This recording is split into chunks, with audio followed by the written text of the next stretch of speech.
Senhor, fazei-me um instrumento de vossa paz. Onde houver ódio, que eu leve o amor. Onde houver ofensas, que eu leve o perdão. E onde houver discórdia, que eu leve a união.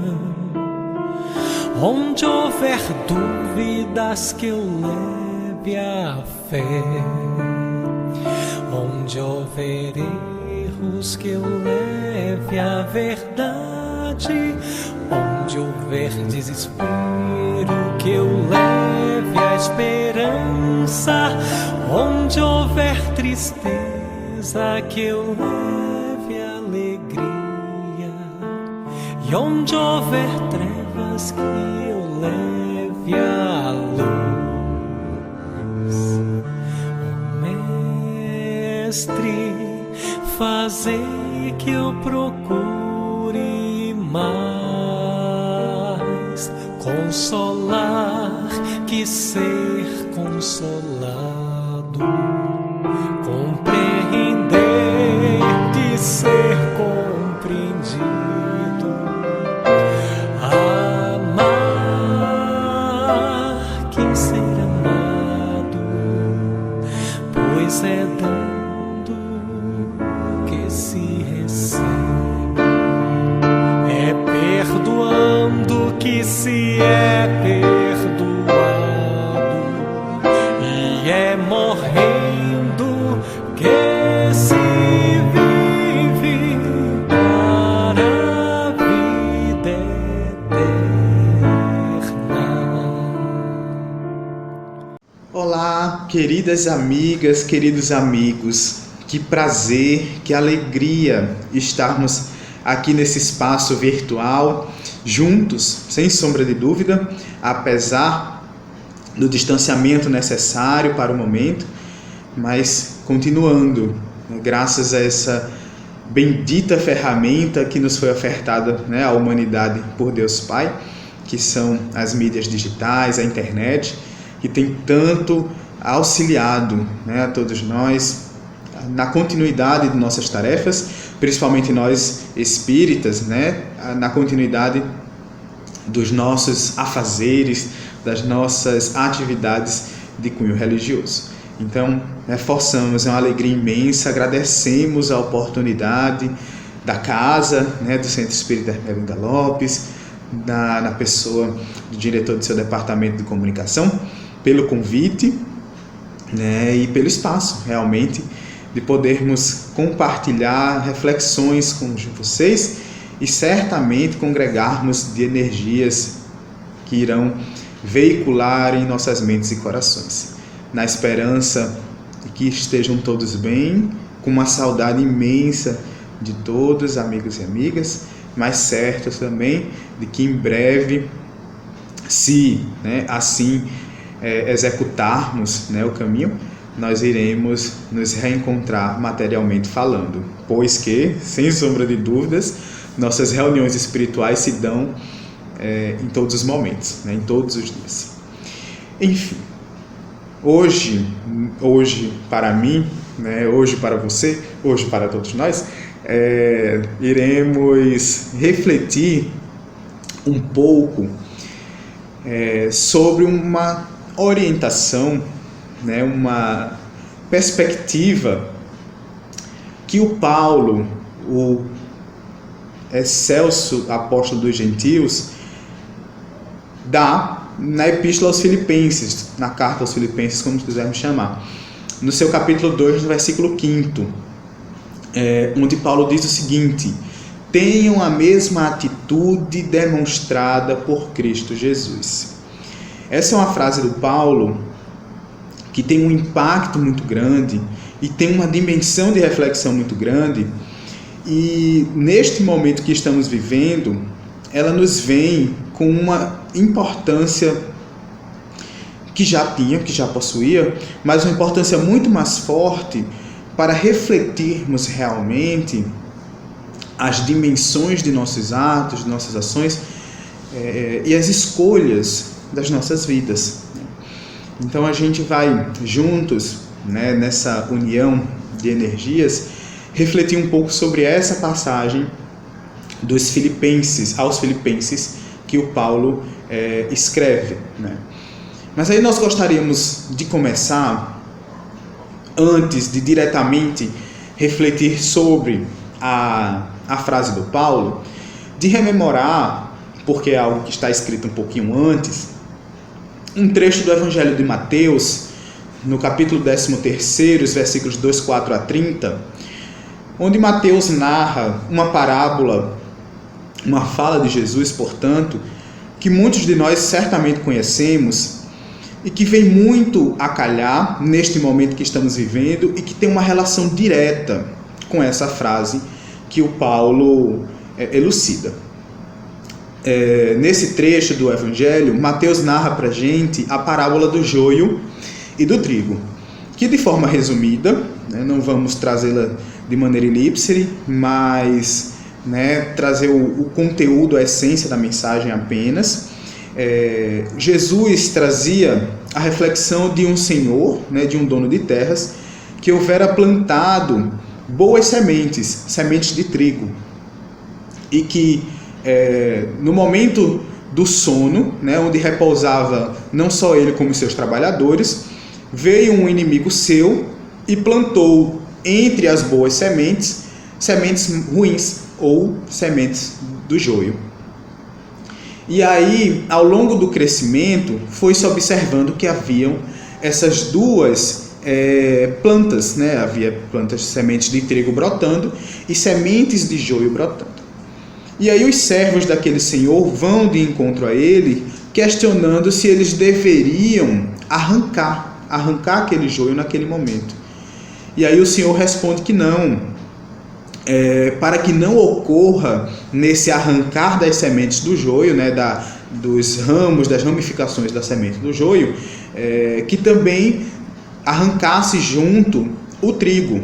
Ora, naquele momento da plantação, possivelmente, na interpretação da parábola, as plantas estavam num emaranhado, como costumeiramente acontece nas plantas mais novinhas, não consegue haver uma distinção plena do que é uma ou do que é outra, e muitas vezes essas se confundem até mesmo por proximidade e tudo mais, Isso aí é característica de plantação.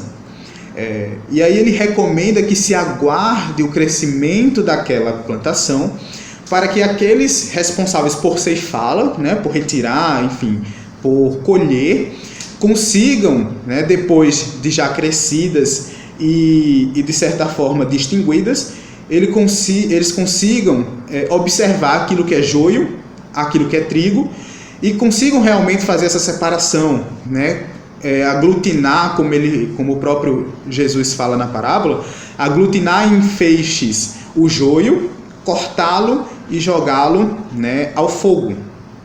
E aí fica essa a recomendação do Senhor, que se aguarde o crescimento das duas plantas para que se consiga observar realmente o que é joio e o que é trigo.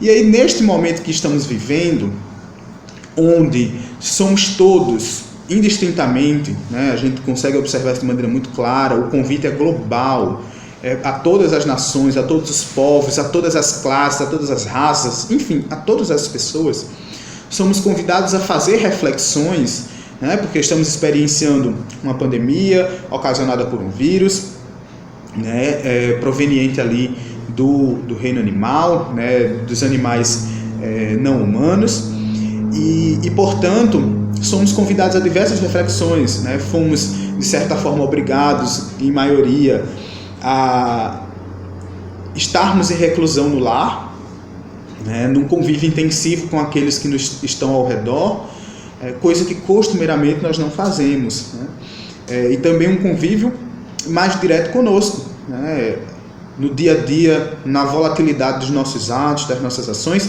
Muitas vezes a gente não para ouvir os nossos pensamentos, para reconhecer os nossos desejos, as nossas vontades. Então nós estamos vivendo esse momento onde naturalmente estamos sendo convidados a refletir realmente, né? A analisar a nossa vida, os nossos desejos, as nossas disposições, né? E isso, é claro, como já dissemos, abrange a toda a humanidade. Então, portanto, a gente pode fazer um parâmetro, trazendo a parábola do joio e do trigo, porque estamos justamente vivendo esse momento, né? E vem muito a calhar, claro, com o momento da transição planetária que se opera em nossa casa, né? Em nosso orbe. E é justamente esse momento de nós mesmos. Aí é a grande questão que a doutrina espírita nos proporciona. De nós mesmos, enquanto indivíduos, enquanto espíritos, enquanto seres inteligentes da criação, refletirmos aquilo que interiormente nós temos de joio, aquilo que interiormente nós temos de trigo. E para além disso, refletirmos se na plantação da humanidade, né, da criação divina, e principalmente nesta plantação da regeneração, né, desse momento de transição planetária, nós estamos nos comportando como joio ou como trigo, né? Então, um convite para essa reflexão, para que nós mesmos, enquanto senhores de nossas existências, possamos fazer esse processo de retiragem daquilo que não é bom, né, e perpetuar, enfim, realmente solidificar aquilo que de positivo a gente pode construir nas nossas vidas. E aí a gente traz rapidamente essa reflexão da parábola do joio e do trigo, porque ela vai proporcionar para a gente bons links, né, daqui para frente, agora na reflexão daquilo que Paulo traz aos Filipenses. E aí, inicialmente, né, quando a gente pensa nessa frase que o Paulo traz, nos vem a grande questão: por que Jesus? Talvez para muitos de nós isso não seja um questionamento, né? Certamente não será. Mas é um questionamento válido quando a gente lê uma frase, né? Um questionamento puramente gramatical, né? Puramente, enfim, léxico.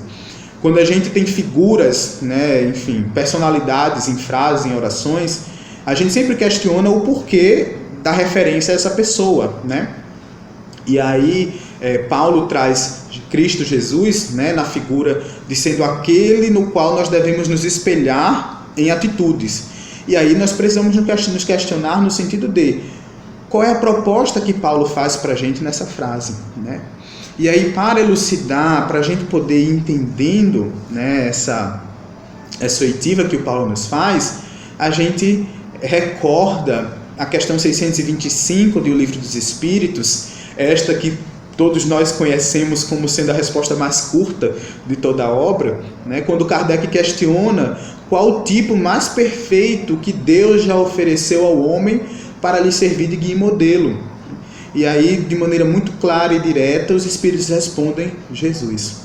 Nós vamos ter ao longo da humanidade diversas figuras que vieram ao nosso encontro, né, enquanto coletivo humano, para nos ofertar orientações, né, para nos ofertar exemplos, para nos ofertar reflexões, né?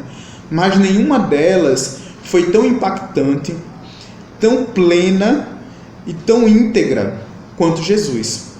Diversas figuras anteriores a ele trouxeram mensagens tão belas quanto nas palavras, mas essas palavras não se expunham em ação, não eram exemplificadas em totalidade. Havia, em muitas dessas pessoas anteriores ao mestre, de certa forma, uma separação de para quem se pregar, né? Não havia pregação muitas vezes para as mulheres, aos pobres, aos doentes, né? Acabava que ficava restritivo a certos grupos sociais, né? O contato com essas orientações. Para além disso, havia uma visão, né, propagada de um Deus punitivo. Claro que sabemos, era uma visão necessária, foi uma visão necessária em determinados momentos, mas havia essa visão, né, propagada do Deus punitivo, do Deus que castigava, que punia. E aí nós temos a vinda do Mestre na maior revolução que a humanidade já presenciou, a revolução do amor, pregando a todos, né? Inclusive nos dizendo que não eram os sãos que necessitavam dos médicos, mas sim os doentes, e foi de encontro aos leprosos, foi de encontro aos obsidiados, foi de encontro aos paralíticos, às crianças, às mulheres, né? Todos os grupos que à época eram excluídos, aos samaritanos, né? Jesus não se privava de disseminar o evangelho, né? Os seus ensinamentos, as leis divinas em ação a ninguém, né? E para além disso também trouxe essa visão do Deus amoroso, do Deus Pai, do Deus Mãe, do Deus que acolhe, do Deus que protege, do Deus que concede oportunidades a seus filhos. Então Jesus se reveste nessa figura de exemplo para a humanidade por ser realmente a coadunação de todos os fatores, né? Jesus pregava, ensinava e agia, né? Tudo na mesma organização, no mesmo segmento. Então vem ele sendo para a gente esse exemplo magnânimo do caminho que devemos trilhar, né? De como a gente deve caminhar para atingir a perfeição, a construção das características que tanto almejamos, né? Que todos nós almejamos. E aí, quando a gente pensa em Jesus, nos precisa ser feita a reflexão de como era o seu proceder, né? Já que é ele essa figura guia, né? Esse farol que ilumina as nossas estradas, para a qual, né? Essa figura para a qual nós devemos depositar as nossas, né? Os nossos ímpetos de atitudes, né? Através dos exemplos que ele nos concedeu, como, portanto, a gente deve proceder, né? Qual é a análise do procedimento de Jesus? Porque ao longo da história a gente vai ter diversas criaturas, né? Diversos seres, inclusive muitos de nós certamente estivemos nesses momentos, interpretando os procedimentos de Jesus de forma equivocada, né? Deturpando os ensinamentos do Mestre, mesmo tendo, de certa forma, um relato muito fiel, muito direto das suas práticas, né? E aí a gente precisa, portanto, sempre refletir a essência do ensinamento de Jesus e a forma como os seus procedimentos, né, a forma dos procedimentos que o Mestre executava. E aí a gente pensa lá no Consolador, obra do Espírito Emmanuel, psicografada pelo Francisco Cândido Xavier, na questão 286, Emmanuel diz para a gente o seguinte: e o cristão deve buscar, antes de tudo, o modelo nos exemplos do Mestre, porque o Cristo ensinou com amor e humildade o segredo da felicidade espiritual, sendo imprescindível que todos os discípulos edifiquem no íntimo essas virtudes, com as quais saberão remontar ao calvário de suas dores no momento oportuno. É tão lindo, né?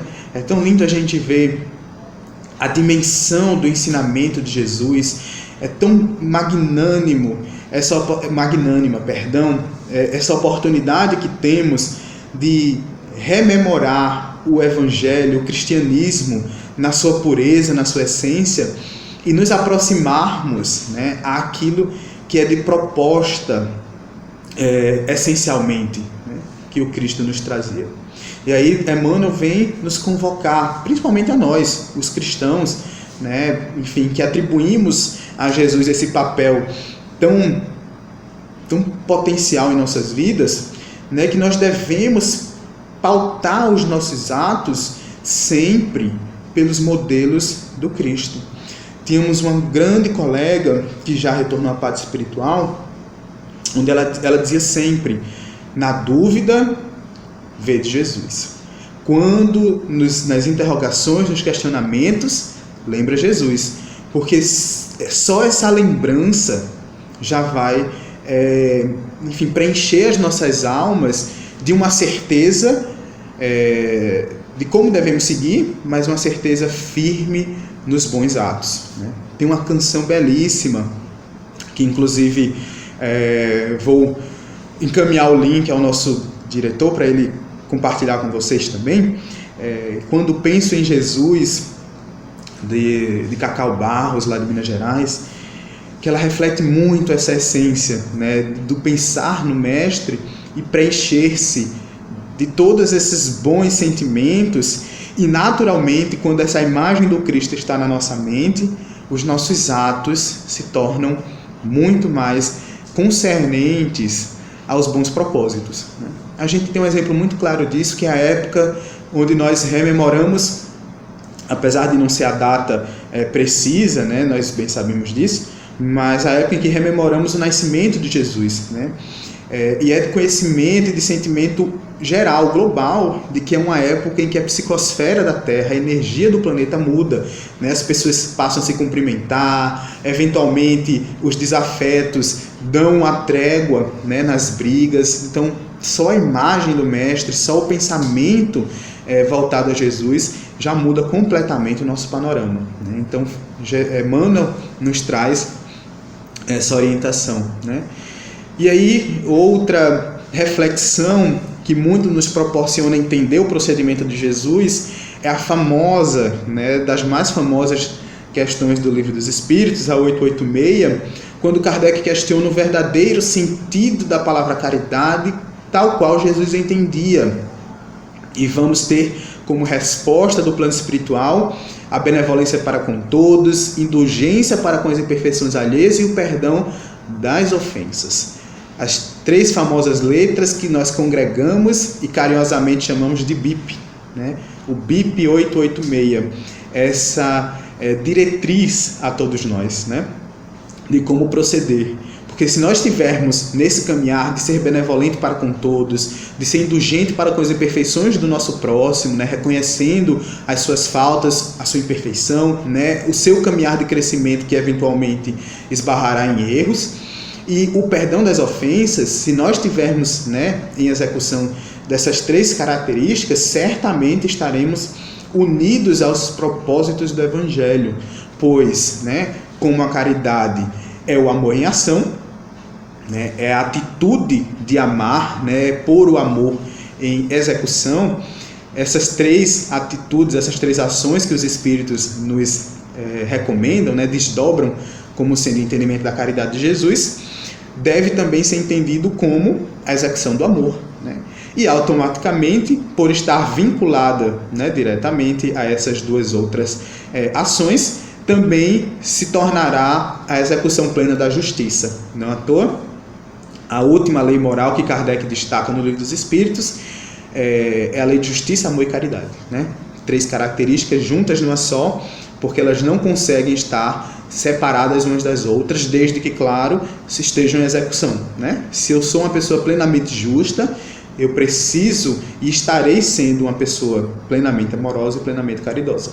E automaticamente isso vai se desdobrando nas outras características, né? Se eu tenho amor em plenitude, a justiça e a caridade também se fazem presentes em plenitude. E se eu tenho caridade em execução, né, na minha vida, o amor e a justiça também estarão presentes, né? São 3 condições que vivem de forma intrínseca, desde que, claro, sejam executadas em sua essência, né? Não é o amor, a caridade e a justiça na visão dos homens, né, nos olhos materiais. É o amor, a caridade e a justiça na acepção espiritual, né, acerca da visão imortal da vida que elas possuem, né, que o Livro dos Espíritos vai trazer de forma grandiosa para a gente.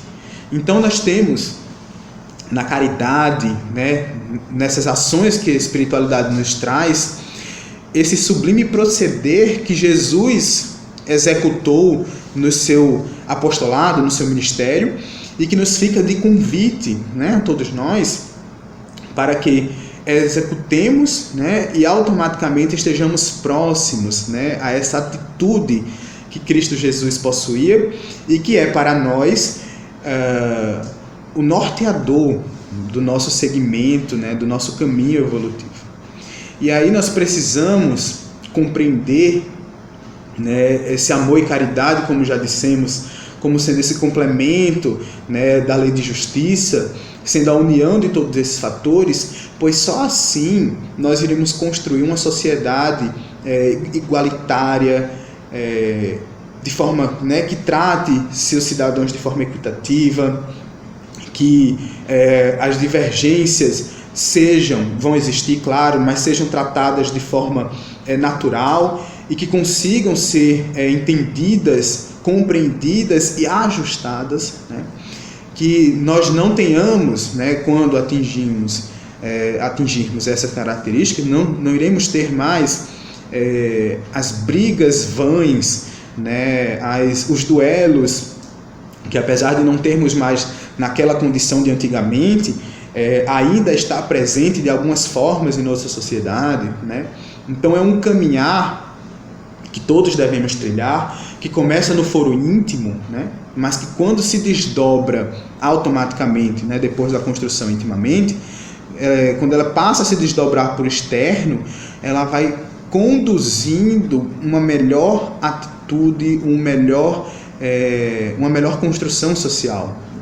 Mahatma Gandhi, a célebre figura, né, do movimento de independência indiano, aquele movimento pacifista, ele tinha uma frase profundíssima, uma frase curta, simples, mas profunda, onde ele dizia: seja você a mudança que quer ver no mundo. A gente muitas vezes espera essas transformações externas, a gente espera que a sociedade mude, a gente espera que os sistemas políticos se renovem, a gente espera que a gente possa observar, né, uma melhor qualidade de vida no nosso redor, mas nós muitas vezes não começamos essa transformação no nosso íntimo. E aí, por não começar no íntimo, consequentemente, a gente não consegue observá-la no externo. Nós somos a célula de transformação da sociedade. Não há dúvidas disso. É de nós que vai partir essa transformação. Por isso, um momento como este, né, de convite à reflexão, a mergulho no íntimo, né, a percepção daquilo que estamos construindo, né, para que justamente nós, enquanto humanidade, possamos entender que precisamos nos transformar para que assim o mundo se transforme, né? É claro que o globo vai seguir seu caminho, queiramos ou não. O que irá acontecer, caso a gente não queira acompanhar esse processo, caso a gente não queira fazer essa transformação íntima, é que seremos convidados a experienciar vivências em outros orbes planetários, né? Sem perder nossas condições, sem perder os nossos conhecimentos, mas sim, não mais na Terra, pelo menos por alguns instantes. Mas aí, essa transformação, como dissemos, precisa nascer no íntimo, né? O globo irá mudar pela decisão, né? Pelo movimento das criaturas dispostas a mudá-lo, né? E são essas que irão permanecer com ele, né? São essas que irão seguir no orbe de regeneração quando ele houver se instaurado na Terra. E aí, quando a gente reflete isso, nessa responsabilidade, essa dimensão, muitas vezes a gente pode se questionar, certo, mas e agora? Né? Eu tenho conhecimento, eu tenho as informações, qual o caminho que eu devo seguir? Né? Qual o caminho que devemos trilhar? E tem uma figura no Evangelho que serve para nós de muita referência nesse sentido, que é justamente o próprio Paulo que nos traz a frase, né? Paulo, como todos sabemos, é aquela figura que perseguia os cristãos ainda, né, na estigma do Saulo, por fidelidade à sua religião, claro. Tinha uma perseguição aos cristãos, né, inclusive ordenando apedrejamento, né, de alguns. E em determinado momento, indo de encontro a um cristão, né, ele encontra Jesus na estrada de Damasco, né, o célebre encontro de Paulo na estrada de Damasco. Inclusive é acometido por uma cegueira momentânea, né, e tudo mais, cai do cavalo, toda aquela história que nós bem conhecemos. E aí Paulo se torna, né, ainda Saulo naquela época, mas mais para frente o nome Paulo, ele se torna uma figura de exemplo para a gente, porque naquele momento em que Jesus diz para ele, né, que ele era aquele que aquele próprio perseguia, Paulo poderia ter diversas reações naquele momento. Mas o que Paulo faz é questionar aquela figura, né, aquele clarão que se prostrava à sua frente, o seguinte questionamento: Senhor, o que queres que eu faça? Né? Isso está lá lindamente narrado para a gente em Atos 22:10, e Emmanuel, de forma magistral, vai narrar para a gente na obra Paulo Estevão. Senhor, que queres que eu faça? Paulo, naquele momento, ele se desprende do ser que outrora pudera até ter sido negativo, ter tido muitos erros, mas que agora, a partir daquele momento, estava disposto a um novo caminho.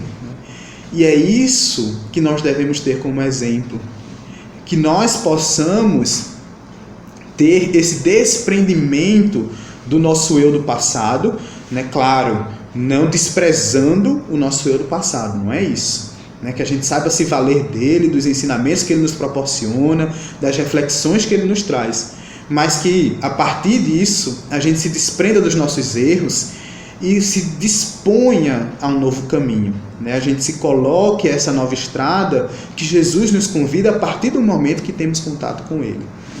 Então, Saulo se torna esse exemplo para a gente, né? Ali naquele momento em que ele faz a sua transformação, por trazer apenas esse questionamento: Senhor, o que queres que eu faça? E isso é algo que nós devemos nos questionar intimamente. O que é que Cristo espera de nós, né? O que é que o Evangelho nos conclama a fazer? É essa a reflexão que nós temos que ter. E eventualmente, sem sombra de dúvidas, nós iremos temer, nós iremos, né, ter certas restrições, né? E o próprio Saulo também teve. E inclusive Atos, mais uma vez, 22:16, a gente vai ter a fala do Ananias, né? Aquele que Saulo estava aí de encontro na cidade de Damasco.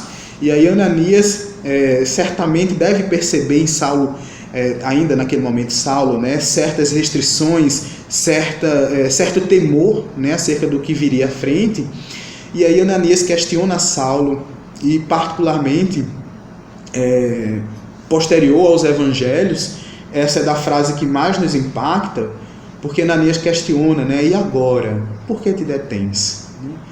E ali naquele momento oferece a Saulo a seguinte recomendação, né? Levanta-te, batiza-te e lava os teus pecados invocando o nome do Senhor, né? Isso, claro, na figura de linguagem que à época se utilizava. Mas aí a gente traz esse questionamento para a gente, né? Aquilo que Ananias questionou a Saulo, que posteriormente, né, se torna Paulo, a gente tem que trazer esse questionamento para a gente. O que é que nos detém?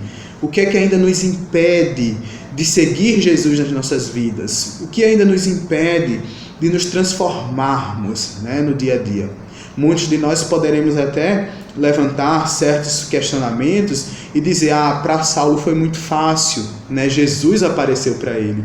Mas aí a gente destaca, tem um pensamento do Emmanuel, numa mensagem do ano de 1950, mais ou menos, onde ele diz o seguinte, que muitos podem até dizer que Paulo recebeu um apelo direto, porém, na verdade, todos nós recebemos convocações pessoais ao serviço do Cristo.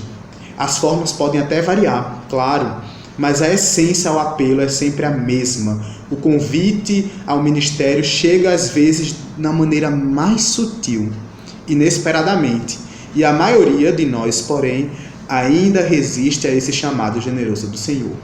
Então, fica para nós essa essência de mensagem da gente se prostrar em desejos e principalmente em ações a seguir o Mestre, a seguir Jesus, a ter a mesma atitude que foi por ele demonstrada, como Paulo oferece de recomendação aos filipenses, né? E não esperando que aconteçam em nossas vidas grandes chamados para que a gente siga essa transformação, pois que é nas mínimas ações do dia a dia que Cristo se mostra, se apresenta e nos convida ao seu caminhar. É nos momentos mais sutis, mais inesperados, que nós temos Jesus se colocando de braços abertos a nos convidar para a seara de amor e de luz. Então, que possamos aproveitar este momento que estamos vivendo para construir em nós, se ainda não começamos, ou se já começamos, para fortificar esse entendimento e essa reflexão de que a transformação está aí a nos convidar.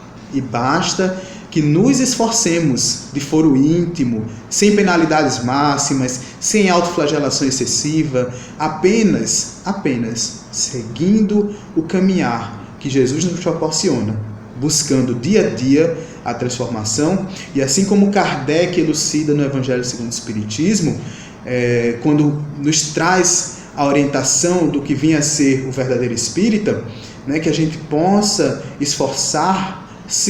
nos esforçar por reconhecer essas nossas mais imperfeições, por observar as nossas mais imperfeições e por buscar a nossa transformação moral através da suplantação do eu imperfeito que ainda somos e colocar em voga as potencialidades que todos nós possuímos no nosso íntimo. Então, o convite de Jesus é para o hoje, é para o agora, e basta apenas que nós abracemos esse convite e, mais uma vez, como dissemos, sem peso excessivo, sem autoflagelação, sem autocobranças demasiadas. O Evangelho de Jesus é um convite de jugo leve, de fardo suave, como ele próprio já houvera nos dito. Então, que possamos vivenciar as experiências da vida, aprendendo, oportunizando a nós mesmos as vivências dos sublimes caminhos que Cristo nos oferece. E nunca nos esqueçamos que Ele está a nos esperar e que nós podemos e deveremos chegar a Ele no momento em que quisermos. Amigos e amigas, que possamos manter as sublimes vibrações, a sublime conexão com os amigos espirituais que nos assistem e nos orientam, em especial esses irmãos que protegem e direcionam os trabalhos de nossa casa, e que possamos, juntos, unidos, nessa união de energias e propostas que certamente se faz entre nós, caminharmos nos sublimes caminhos da regeneração, em construção íntima e, consequentemente, coletiva do amor universal. Paz e luz a todos.